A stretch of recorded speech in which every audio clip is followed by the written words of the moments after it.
Hai Gorgeous, welcome to my place. Terima kasih sudah mengklik video ini. Nggak pakai lama, watch.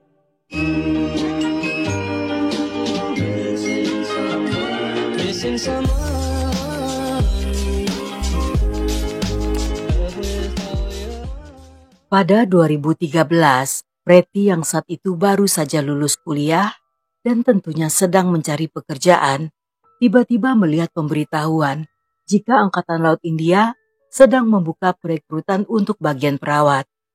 Dan gadis berusia 23 tahun itu sangat beruntung, karena setelah mengikuti tes, dia pun berhasil lolos. Hal ini membuat keluarganya bangga, karena sejak kecil Preti bercita-cita ingin bekerja di rumah sakit militer. Preti yang lahir dan dibesarkan di Delhi, saat itu harus merantau ke Mumbai. Walaupun ini pertama kalinya harus berjauhan dengan orang tuanya, tetapi baginya tidak masalah, karena kepindahannya untuk mengejar cita-cita. Karena harus segera mengantar dokumen pendaftaran, di hari itu pada 1 Mei 2013, Preti pun berangkat ke Mumbai dengan diantar oleh sang ayah Amar, paman Vinod, dan bibinya Sunita. Dan mereka pun menaiki kereta ekspres dari stasiun Hazrat Nizamuddin yang akan menempuh perjalanan panjang selama 16 hingga 18 jam.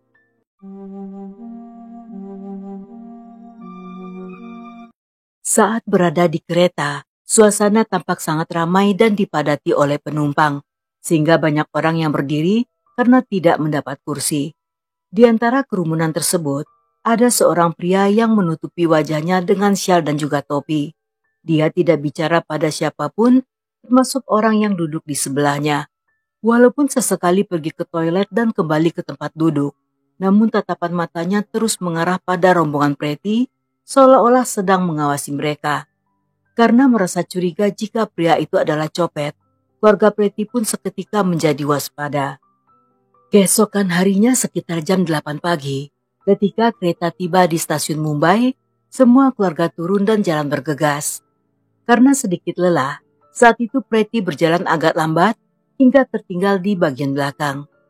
Melihat ayahnya yang sudah jauh di depan, gadis itu pun berusaha mempercepat langkahnya, yang di saat bersamaan tiba-tiba seseorang menyentuh bahunya dan membuat Preti menghentikan langkah, serta berbalik ke arahnya. Orang tersebut adalah si pria yang sejak semalam memperhatikan keluarganya. Namun sebelum Preti sempat berpikir apapun, si pria seketika mengeluarkan sebuah kaleng berisi cairan dan menyiramkannya ke wajah gadis itu. Preti yang kesakitan berteriak sangat kencang akibat rasa panas yang menjalar di wajahnya. Hal ini membuat orang-orang berlarian mendekat untuk melihat apa yang terjadi. Ketika ayahnya mendengar teriakan tersebut dan mengenali jika suara itu adalah suara Preti, mereka pun segera berbalik arah dan sangat kaget melihat putrinya dalam kondisi wajah melepuh. Melihat kondisinya, mereka pun membawa Preti ke kantor kepala stasiun. Karena lukanya yang sangat parah, para petugas stasiun dengan cepat memindahkan gadis itu ke rumah sakit terdekat. Namun karena keadaannya semakin kritis, Preti kembali dipindahkan ke rumah sakit lain yang memiliki fasilitas lebih lengkap. Ketika pelaku telah berhasil menyelam Preti, dia pun segera kabur dari sana dan melempar kaleng tersebut secara sembarangan. Kaleng itu mengenai seorang pria bernama Samir, yang tangannya seketika merasa terbakar. Menyadari jika pria itu adalah pelakunya, dengan cepat Samir dan dua temannya yang bernama Salim serta Salman segera mengejar si pelaku. Tetapi sayangnya, pria itu berhasil meloloskan diri. Setelahnya Samir dan ketiga anggota keluarga Preti mendapat perawatan di rumah sakit akibat terkena tetesan cairan asam saat menggendong gadis itu. Sedangkan Preti sendiri sekali lagi dipindahkan ke rumah sakit lain akibat unit luka bakar di sana kurang memadai. Setelah diobati, Samir yang lukanya tidak terlalu parah saat itu dibawa ke TKP untuk membantu penyidikan polisi. Karena selain Preti, Samirlah yang lebih jelas melihat wajah si pelaku. Yang dengan bantuannya, mereka berhasil membuat sketsa gambaran wajah dari pelaku lengkap dengan syal yang menutupi wajahnya.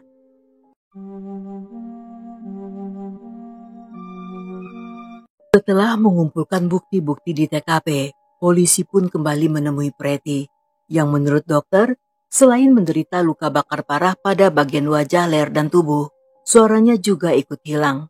Namun dengan kondisi tersebut, semangat hidupnya justru sangat kuat. Walaupun tidak bisa bicara, tetapi dia memiliki cara lain untuk bersaksi dengan menuliskan semuanya di atas kertas.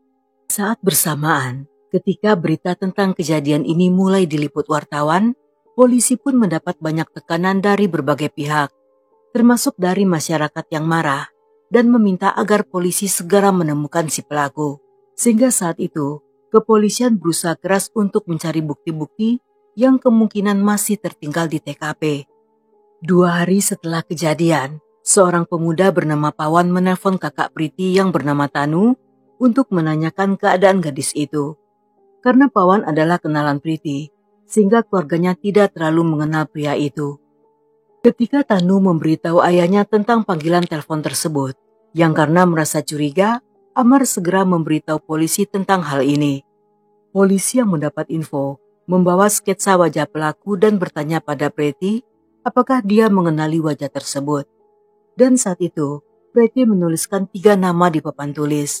Nama-nama tersebut adalah Satyam, Angkur, dan Pawan.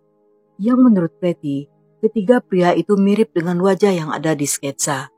Tetapi ketika diberitahu tentang Pawan yang menelpon untuk menanyakan keadaannya, kali ini dengan sangat yakin Preti menunjuk nama Pawan sebagai pelakunya. Melihat hal ini, polisi sangat yakin jika Pawan menghubungi Tanu karena ingin mencari tahu apakah Preti masih hidup atau sudah meninggal. Sehingga setelah mengawasi pria itu selama 5 hari, polisi pun berhasil menangkapnya. Berita penangkapan Pawan tersebar dengan sangat cepat. Semua orang mengharapkan pria itu dihukum seberat-beratnya.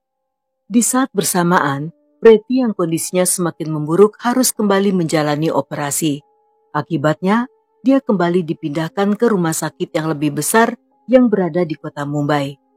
Dan pihak berwenang bahkan telah menyiapkan tim spesialis khusus untuk menangani gadis itu. Tetapi sayangnya, Preti yang mengalami gagal organ pada akhirnya meninggal di tanggal 1 Juni.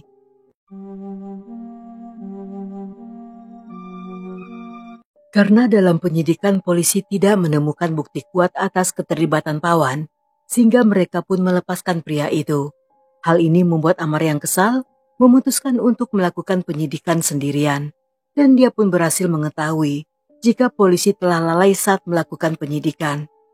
Di hari kejadian, diketahui jika Pawan tidak berada di Mumbai. Dan berdasarkan pemeriksaan pada sinyal ponselnya, lokasi Pawan saat itu berada di daerah Rohtak, Delhi.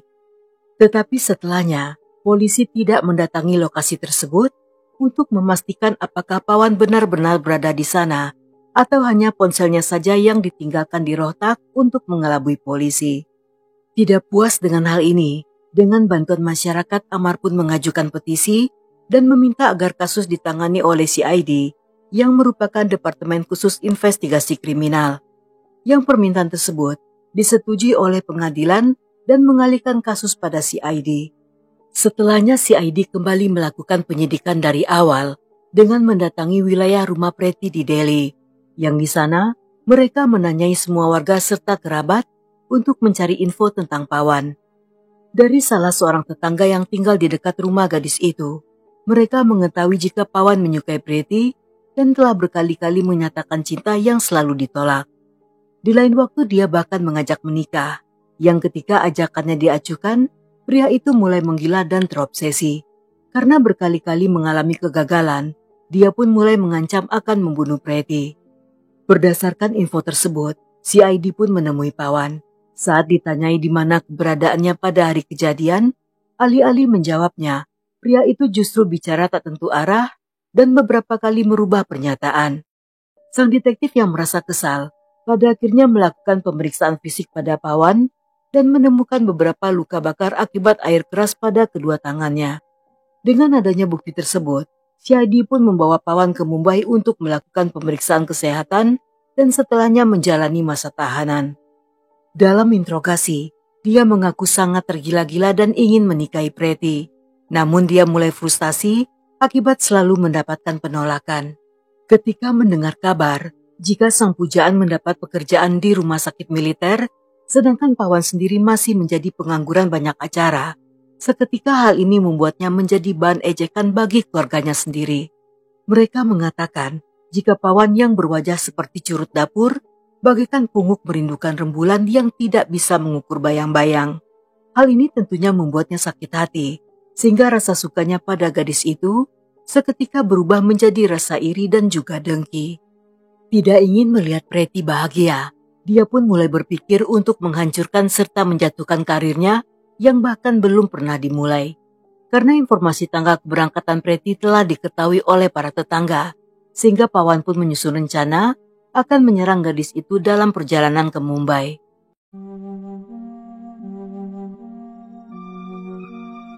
Agar tidak dikenali, dia pun menutupi wajahnya dengan syal dan memakai topi. Sepanjang waktu, dia mengawasi rombongan tersebut, tetapi tidak bisa melakukan apa-apa karena di kereta ada banyak orang dan tidak ada jalan untuk kabur. Namun setelah turun dari kereta dan melihat Preti yang tertinggal dari rombongan, dia pun berhasil menyerang dan kabur dari sana. Berdasarkan pengakuannya, air keras tersebut dibeli dari seorang penjaga toko bernama Mukesh. Pada pria itu, dia mengatakan ingin membuka toko baterai sehingga membutuhkan cairan asam dalam jumlah besar. Namun sebelum membeli, terlebih dulu dia ingin melihat sampel cairan tersebut. Yang saat itu, Mukesh pun memberinya sampel sekitar 2 liter yang dimasukkan ke dalam kaleng bermodel kotak, yang kaleng tersebut cocok dengan yang ditemukan di stasiun kereta. Dari pemeriksaan pada lokasi ponselnya, CID juga menemukan jika di hari kejadian itu, Pawan berada di stasiun dan keesokan harinya pulang ke Delhi dengan menaiki bus. Yang artinya penyidikan polisi sebelumnya terhadap lokasi ponsel tersebut dinyatakan salah dan hanya mengarang indah. Sebagai langkah akhir, CID meminta semua saksi untuk datang dan melakukan identifikasi pada beberapa pria, yang salah satunya adalah Pawan. Yang dari semua saksi, tanpa ragu menunjuk jika Pawanlah pelakunya. 3 saksi diantaranya adalah Samir, Salim, dan Salman, mengatakan bahwa ketika mereka mengejar Pawan yang melarikan diri, syal penutup wajahnya terjatuh dan menampakkan mukanya yang seperti pulu-pulu. Sedangkan saksi lainnya yang merupakan penumpang kereta dan berdiri di dekat toilet, menyatakan jika di malam itu, mereka berkali-kali melihat Pawan yang bolak-balik ke toilet. Pada beberapa kesempatan saat dia dibawa ke gedung pengadilan, Pawan tampak sering kali tersenyum. Dan dalam persidangan akhir, dia pun divonis hukuman mati serta diwajibkan membayar denda sebesar 78 juta. Ketika hakim membacakan vonisnya, tanpa rasa takut ataupun menunjukkan penyesalan, saat itu Pawan kembali tersenyum dan tertawa kejam, seolah-olah dia sedang mengejek keluarga korban. Dalam sejarah India, inilah hukuman mati pertama atas kasus penyerangan menggunakan air keras. Karena menurut hakim, perbuatan Pawan sangatlah kejam, dan jika seandainya Preti masih hidup, dia tentunya akan putus asa menjalani kehidupan dengan wajah yang telah rusak parah. Namun sesaat setelah vonis dijatuhkan, dia pun segera mengajukan banding. Dan pada Juni 2019, Pengadilan Tinggi Mumbai merubah hukuman mati tersebut menjadi penjara seumur hidup.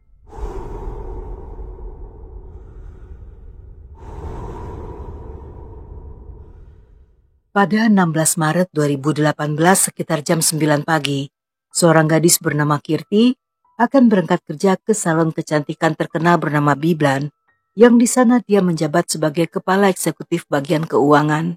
Gadis berusia 28 tahun ini tinggal bersama keluarganya di Komplek Nagar Barat yang terletak di Grand Road, Mumbai, India.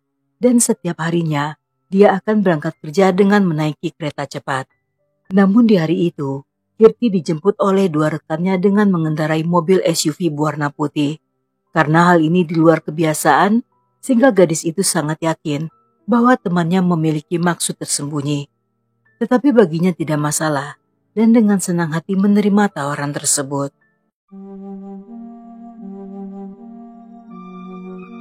Sekitar jam 11.30 siang, Ibu Kirti, sebut saja bernama Laksmi, menelpon untuk meminta password wifi di rumah mereka. Tetapi panggilan tersebut berkali-kali ditolak, dan setelahnya ponsel dalam keadaan nonaktif. Menduga jika sang putri sedang sibuk bekerja, Laksmi pun memutuskan untuk menunggu. Yang sayangnya, Kirti tidak kembali menghubungi. Hingga ketika malam sang putri belum menghubungi, keluarganya mulai merasa khawatir. Walaupun sesekali Kirti pulang terlambat untuk lembur atau hangout bersama teman-temannya, tetapi biasanya dia selalu memberi kabar. Untuk mencari tahu apa yang terjadi, mereka pun menghubungi salon dan sangat kaget ketika mengetahui jika di hari itu putrinya ternyata tidak masuk kerja. Setelahnya mereka pun menghubungi teman dekat Kirti, sebut saja bernama Sari, yang memberitahu bahwa terakhir kalinya mereka berbicara tepat pada malam sebelumnya. Di hari itu dia juga tidak bisa menghubungi Kirti, sehingga tidak tahu di mana keberadaannya. Karena tidak ingin menunggu lama, orang tuanya mulai mencari di sekitar lingkungan rumah. Selain itu, mereka juga mendatangi tempat-tempat yang biasa dikunjungi sang putri, tetapi sayangnya masih belum menemukan keberadaan Kirti. Keesokan paginya, keluarganya mendatangi polisi dan melaporkan Kirti sebagai orang hilang. Yang sesaat setelahnya, polisi pun mendatangi salon dan menanyai semua rekan-rekan kerjanya. Dua diantaranya bernama Sides dan Kusi, mengaku jika di pagi itu merekalah yang menjemput Kirti. Dan Sides mengatakan jika dialah yang mengendarai mobil itu dan menjemput Kirti di dekat gang rumahnya. Namun dalam perjalanan, tiba-tiba gadis itu minta diturunkan di stasiun Grand Route karena ingin menemui seseorang. Pernyataan tersebut didukung oleh Kusi, yang memberitahu jika itulah terakhir kalinya mereka melihat Kirti. Berdasarkan info tersebut, polisi mulai memeriksa CCTV di area lingkungan rumah Kirti, dan gadis itu terekam saat meninggalkan rumah pada jam 9 pagi. Saat akan menaiki mobil, Kusi tampak telah berdiri menunggunya tepat di depan mobil. Rekan-rekannya yang merasa khawatir segera memposting berita orang hilang di media sosial, termasuk juga Sides dan Kusi yang ikut memposting serta aktif membantu polisi. Walaupun saat itu, sang detektif menaruh kecurigaan pada mereka berdua, tetapi setelah berhari-hari melakukan penyidikan, polisi tidak menemukan apa-apa. Tanpa adanya petunjuk yang berarti, kali ini polisi memutuskan untuk memeriksa CCTV yang berada di stasiun Grand Route. Namun setelah berhari-hari menonton semua rekaman dari segala sudut, polisi masih belum mendapatkan petunjuk apa-apa. Bahkan selain Kirti, mobil Sides juga tidak tampak dalam rekaman manapun, yang artinya mereka berdua tidak pernah berhenti di stasiun itu.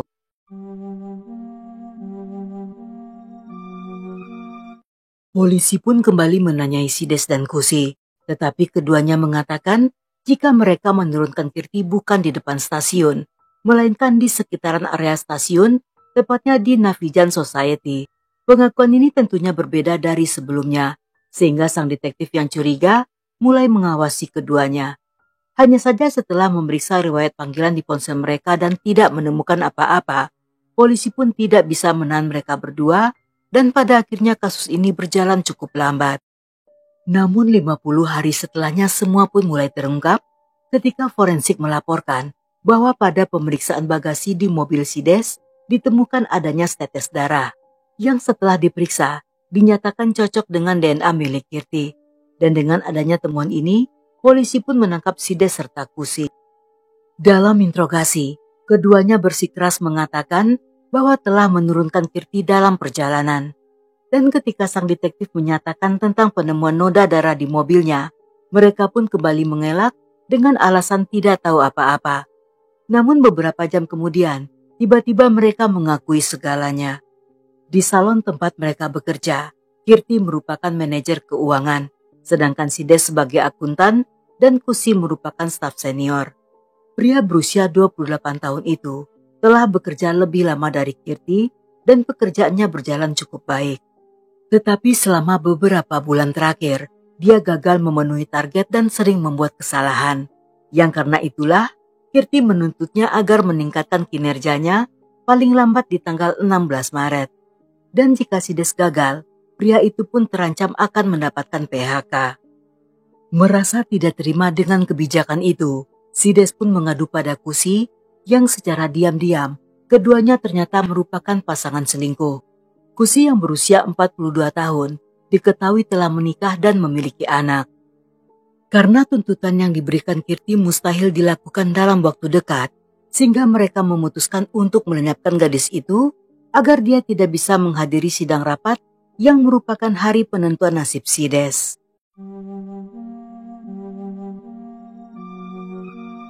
Pada hari H, Kusi menghubungi Kirti dan menawarkan akan datang untuk menjemput. Awalnya gadis itu menolak, tetapi berhasil dibujuk dan dijemput di depan gang rumahnya. Dalam perjalanan, Sides melewati rute yang biasa dilewati Kirti. Namun di tengah perjalanan, tiba-tiba dia merubah arah dan membawa mobilnya ke daerah sepi.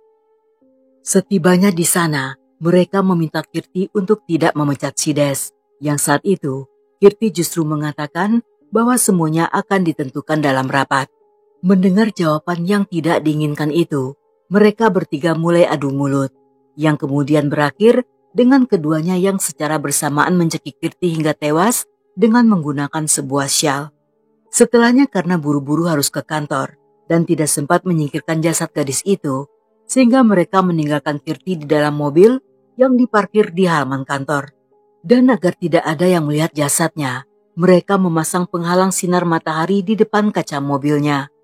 Sepulang dari kantor, mereka pun berkendara ke daerah terpencil dan memisah-misahkan jasad Kirti menjadi 3 bagian dan dibuang ke 3 tempat yang berbeda. Untuk menghilangkan bukti, Sides mencuci mobilnya berkali-kali dan keesokan harinya mereka menjalani aktivitas seperti tidak terjadi apa-apa. Ketika pada akhirnya Kirti dinyatakan sebagai orang hilang dan mereka juga ikut ditanyai, di saat itulah keduanya mulai berpura-pura ikut bersimpati dan berusaha menyesalkan penyidikan polisi. Polisi yang saat itu belum menemukan potongan tubuh Kirti, menduga jika gadis itu telah dibuang di Sungai Wadala, Mumbai. Mereka pun menurunkan regu penyelam untuk melakukan pencarian besar-besaran, yang sayangnya hingga selama 6 tahun ke depan masih belum berhasil menemukan apa-apa. Beberapa waktu setelah ditahan, Kusi sempat dibebaskan dengan uang jaminan, sedangkan Sides saat itu tetap berada dalam tahanan. Namun setelahnya wanita itu kembali ditangkap untuk menunggu jadwal persidangan.